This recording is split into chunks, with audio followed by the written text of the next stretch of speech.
Recently, when I was invited by a leading women's networking organization to make a speech to its members, they asked me, "What would you like to speak on?" And I said, well, the topic that's closest to my heart is conflict as a means for connection and growth. And really, think about it. Two people come together in a unit, in a physical space. They have different habits, different priorities, different upbringing. Isn't conflict between them inevitable? And those initial fights that happen between people when they're getting to know each other, to me, they're really precious because you really understand what the other person is all about, what really matters to them, and also what matters to you. So many things about yourself you discover when you start getting into conflict with people. The problem is the unhealthy face of conflict, the chronic patterns that people carry with them from childhood, from their upbringing, and they bring those into their relationship. In every household, there is at least one person who has a bad temper.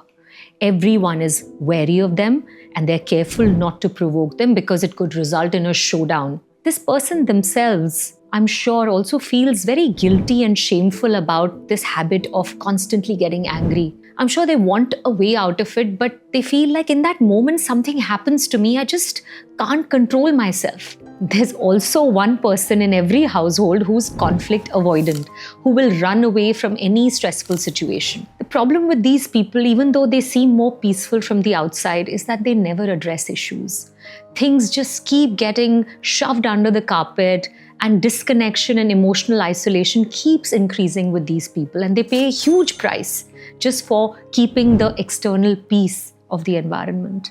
And the third unhealthy pattern is when people freeze, they emotionally numb themselves.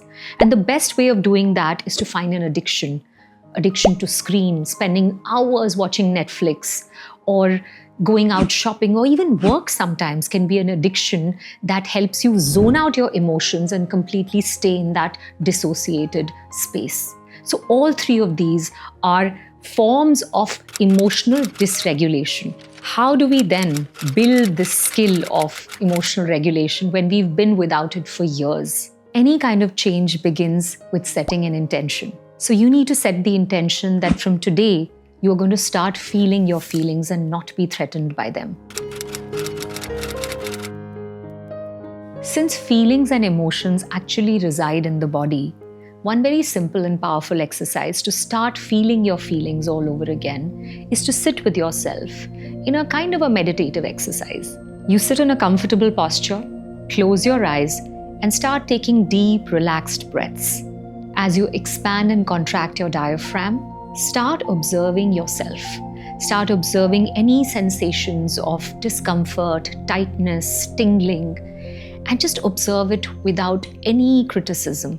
If you do this exercise repeatedly, you will start being able to identify feelings within your body. You will notice very surprisingly that on different days, different things will come up. One day you'll feel a lot of ecstasy. The next day you might feel anger. Let anything come up and don't judge it. Over a period of time, you will notice that this exercise starts making you aware of the emotions that you're experiencing. The other thing you can do is to tighten all your muscles, contract all your muscles, and then release.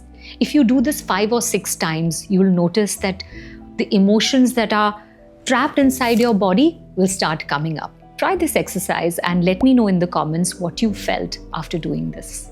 Every time you feel a very strong emotion, start telling yourself that it's okay to feel it. In fact, give it a name. Tell yourself, right now I feel helpless, I feel frustrated, and sit in that emotion. Like I told you earlier, all it takes is 90 seconds for the emotion to pass. So allow the expression to that emotion, and soon you'll be able to release it. If you ask me, the most powerful communication tool that any person can learn is the ability to validate other people's emotions. And it is also called empathy. Empathy is a word that's used so loosely, but people don't really understand what it means. Let's explain this skill of emotional validation through an example. There is a 21-year-old boy. He goes for a job interview and he gets to know he didn't get the job. He comes home feeling dejected and disappointed, and he meets his parent. how should the parent respond to him? In most cases, the parent is eager to know what happened, why he didn't make it, or eager to jump in with advice or give him solutions about the other 5 jobs he can apply to. But the parent needs to hold on and first validate this boy's emotion.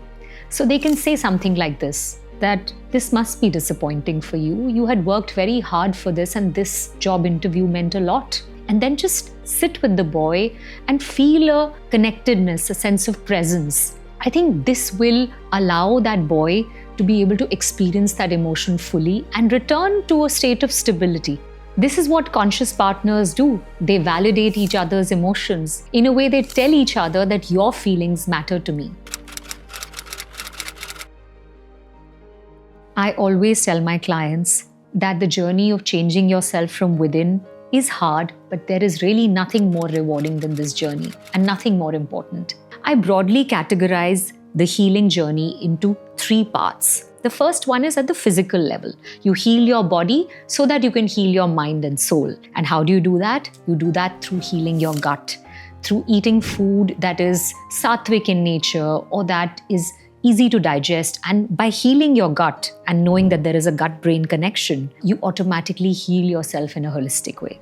The second is healing through movement, which is through exercise, walking, running, swimming, whatever else you like. I can't possibly overemphasize the importance of sleeping well. The last 40 minutes before you go to bed are not meant for Netflix or scrolling through your phone. You put your devices away and you create the right environment for you to fall asleep and stay in deep sleep for at least 8 hours.